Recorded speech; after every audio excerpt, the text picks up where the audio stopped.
Olá, sejam todos bem-vindos ao meu canal. Se você curte mistérios, fatos curiosos e até mesmo um pouco de misticismo, você vai encontrar um pouco nesse vídeo. Eu digo um pouco porque são tantos que não cabe aqui, mas vamos lá. Se você está chegando agora no canal, deixe seu like, compartilhe, se inscreva e ative o sininho. E obrigado por assistir. E vamos lá, solte o vídeo!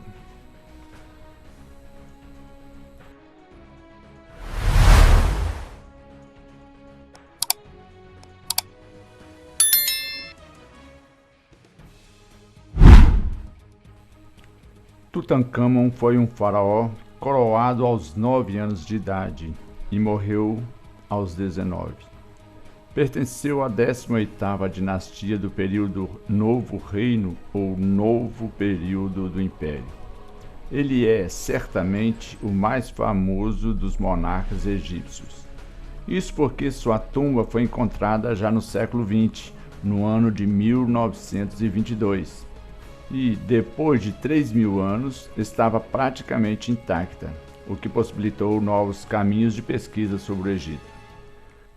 Tamanha fama também lhe rendeu mitos e lendas, como a de que há uma maldição em sua tumba. Além disso, documentários e até séries de ficção foram feitos com base em sua icônica história. Os objetos encontrados em sua tumba já fizeram turnês em vários lugares do mundo, reunindo milhões para vê-los. Tutancâmon era filho de Akhenaton e uma tia ou irmã, não se sabe ao certo. Seu reinado foi marcado pela retomada ao politeísmo, pois no reinado anterior de seu pai, houve tentativas de que as crenças no Egito passassem a ser monoteístas. Tutancâmon morreu provavelmente de uma doença degenerativa causada pelos sucessivos filhos entre irmãos, algo muito comum na civilização egípcia, especialmente entre faraós e nobres. Mas existem outras hipóteses. Uma delas envolve até mesmo um assassinato. Sua tumba foi descoberta recentemente, em 1922. Estava tudo praticamente intacto. Criou-se a maldição de Tutancâmon, que envolve a morte misteriosa de pessoas que estiveram em sua tumba. Seu legado foi maior morto do que em vida, pois a descoberta tardia de sua tumba, isolada de outros faraós, fez com que fossem desenvolvidas diversas novas pesquisas sobre o Egito. Tutancâmon viveu pouco tempo, apenas 19 anos. Em vida, não teve tempo de realizar grandes feitos, mas, depois de morto, revolucionou os estudos sobre o Egito. Como eu já disse, Tutancâmon era filho de Akhenaton IV. Pesquisas genéticas indicam que ele pode ter sido gerado por uma tia ou até mesmo por uma irmã do pai. Casou-se com Ankhesenamon, filha de Akhenaton, e Nefertiti, ou seja, sua meia-irmã por parte de pai. Eles tiveram 2 filhas, uma natimorta, ou seja, nasceu morta, e outra que não sobreviveu aos primeiros anos de vida. Em seu rápido governo, apenas 9 anos, Tutancâmon buscou refazer cultos a antigos deuses. Em seu rápido governo, apenas 9 anos, Tutancâmon buscou refazer cultos a antigos deuses. Isso porque, antes, no reinado de seu pai, houve uma tentativa importante para a antiguidade de instauração do monoteísmo. Os egípcios eram politeístas. Os sacerdotes desaprovavam tal situação, pois perderiam privilégios. Tampouco a população, já que acostumada a cultuar várias divindades, aprovou a tentativa de mudança. Assim, o rei Tut, como era chamado, tomou medidas de retomada ao politeísmo. Além disso, também transformou Tebas em novamente a capital do reino, pois seu pai a havia transferido para Amarna. Por todas essas questões, o nome do pai de Tutancâmon, Akhenaton, foi apagado da lista de faraós, pois foi considerado um herege. Sua gestão sofreu forte influência de Ai, funcionário público de alto escalão, que já havia atuado em reinados de outros faraós e controlava até mesmo quem entrava no palácio. Há indícios e conjecturas de alguns pesquisadores de que ele pode ter, inclusive, matado o rei Tut. Ai casou-se com a viúva de Tutancâmon para conseguir alçar-se ao poder, e considera-se que a morte dela pode ter sido também provocada por ele. Seu reinado foi breve, pois ele morreu jovem. Além da possibilidade de assassinato, também se especula que ele tenha tido uma doença degenerativa, que pode ser manifestada em pessoas nascidas de relações entre irmãos ou parentescos muito próximos, como era o seu caso. A tumba de Tutancâmon foi descoberta em 1922 e estava praticamente intacta, o que chamou bastante atenção do mundo todo. Pesquisadores investiram seus estudos nela, afinal, ela resistia ao tempo e a saques. Essa resistência se deu porque ela estava isolada de demais tumbas. Com essas pesquisas, historiadores especialistas na história do Egito puderam obter novas informações sobre a civilização, o que mudou os rumos da egiptologia. Lá foram achados desde carruagens de ouro a estátuas do deus Anubis e de sentinelas, santuários, jarras, provavelmente de vinho, já que os egípcios acreditavam que, depois de mortos, continuavam a viver junto aos deuses e precisavam levar oferendas, como bebida, comida e tecido.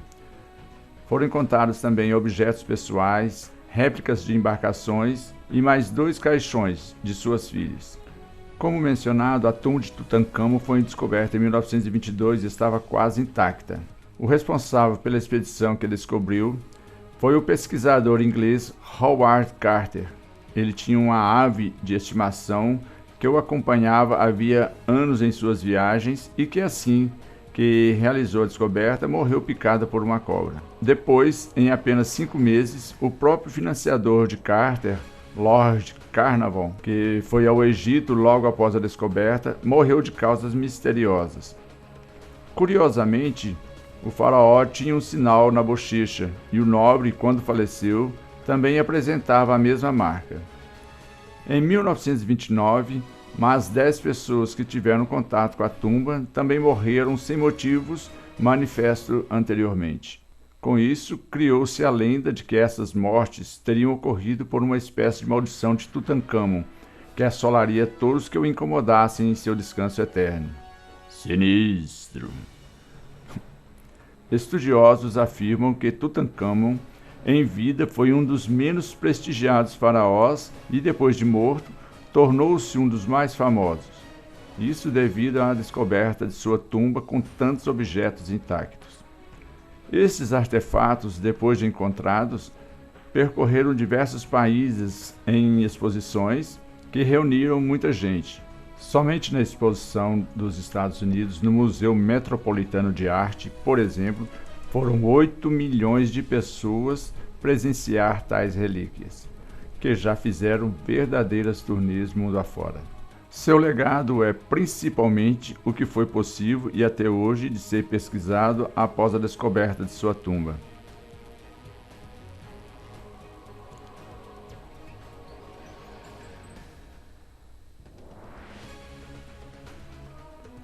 Vamos aqui a mais algumas curiosidades sobre Tutancâmon. A máscara de Tutancâmon, no Museu Egípcio do Cairo, é o principal objeto de atração do museu.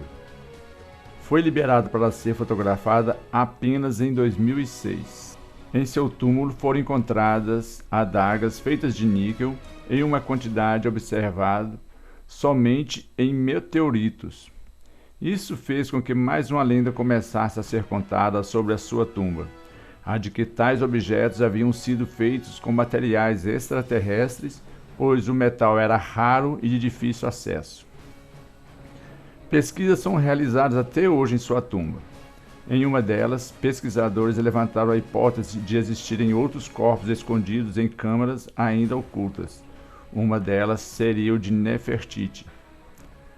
Entre essas pesquisas, a uma que realizou cerca de 2.000 tomografias e uma autópsia virtual do corpo de Tutancâmon.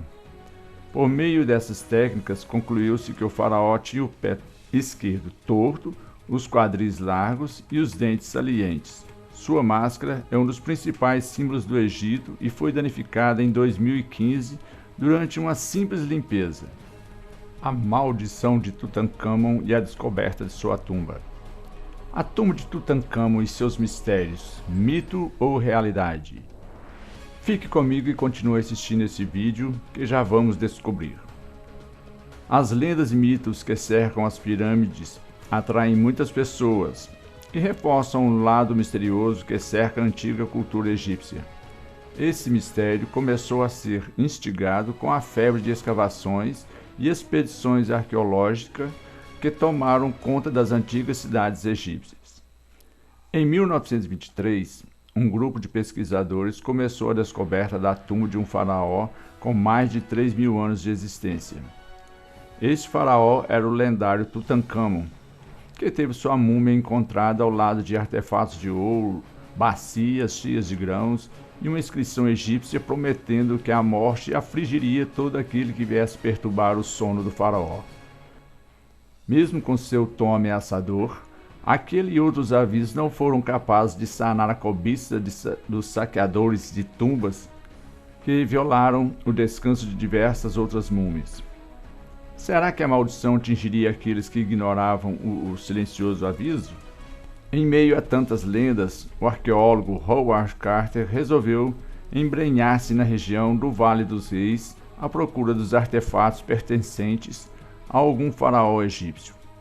Chegando por ali por volta de 1916, a equipe liderada por esse pesquisador não acreditava nos avisos que diziam ser impossível encontrar algum tesouro arqueológico entre tantas escavações inacabadas. 6 anos depois, Howard ainda não havia conseguido encontrar pistas de um desconhecido rei egípcio que havia sido enterrado naquela região. Obcecado por suas hipóteses, tentou organizar uma última escavação em uma região ocupada por algumas cabanas. Depois de remover as rudimentares construções do local, as primeiras escavações foram presenteadas com o encontro de uma escadaria. Alguns dias, a equipe de Carter percebeu que se tratava de um acesso a uma passagem obstruída. Aquela descoberta impulsionou um trabalho mais intenso que, logo em seguida, desbloqueou um corredor que dava acesso a uma outra porta. A porta possuía um lacre visivelmente quebrado e posteriormente reconstruído. Tal indício diminuiu as expectativas de Howard Carter em encontrar um tesouro arqueológico intacto. Depois de vencer o obstáculo de uma última porta, a equipe arqueológica deparou-se com uma sala abarrotada de artefatos de grande detalhe e um trono revestido em ouro. Nesta sala percebeu-se a existência de uma outra porta, onde, por uma fresta, identificou-se um novo cômodo. Após estas descobertas, Carter teve a astúcia de fechar os acessos àquele local e lançar um monte de entulho na via de acesso à escadaria. Meses depois, levantou uma maior quantidade de recursos e especialistas para trabalharem naquele grande achado. Voltando à primeira sala, retirou e catalogou todos os seus objetos. Desta vez, abriu o segundo cômodo e lá deu de cara com uma enorme urna funerária que ocupava quase todo o espaço do lugar. Em quase 3 meses de trabalho, removeu outras 3 urnas menores depositadas dentro de uma maior.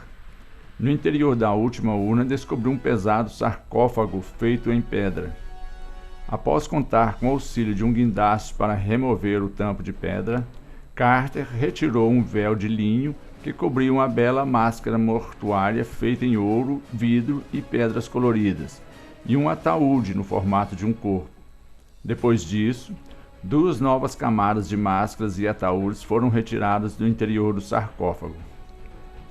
Passados tantos obstáculos, a equipe de arqueólogos vislumbrou o corpo do faraó Tutancâmon, queimado e enrijecido pelas resinas utilizadas em seu processo de mumificação. A mais valiosa descoberta arqueológica da época foi alcançada depois de anos de dedicação. No entanto, a riqueza da descoberta reavivou os rumores da famosa maldição de Tutancâmon. Já na primeira vez que descobriu a escadaria, o pássaro que andava com ele foi comido por uma cobra, indicando o primeiro mau presságio. Na época em que a tumba foi descoberta, o empresário Lord Carnarvon, financiador da equipe de Carter, foi um dos primeiros a conhecer o sarcófago. Logo em seguida, o empresário teve uma ferida infecciosa provocada pela picada de um mosquito. O estado febril acabou levando-o à morte em poucos dias. Antes de morrer, disse à irmã que Tutancâmon o havia convocado. No dia em que faleceu, o cachorro do empresário foi vítima de um enfarte fulminante. A notícia da morte de Lord Carnarvon logo agitou os esotéricos e supersticiosos sobre as maldições daquela tumba faraônica.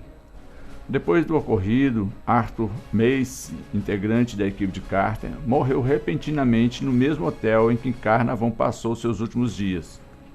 Joel Wolfe, dono das primeiras fotos de Tutancâmon, e Richard Bethel, secretário de Carter, também faleceram em condições inexplicáveis. Nessa mesma funesca coincidência se juntaram a irmã e a mulher de Carnarvon. Ao longo de 6 anos após a descoberta, 35 pessoas ligadas à descoberta da múmia de Tutancâmon morreram em condições misteriosas.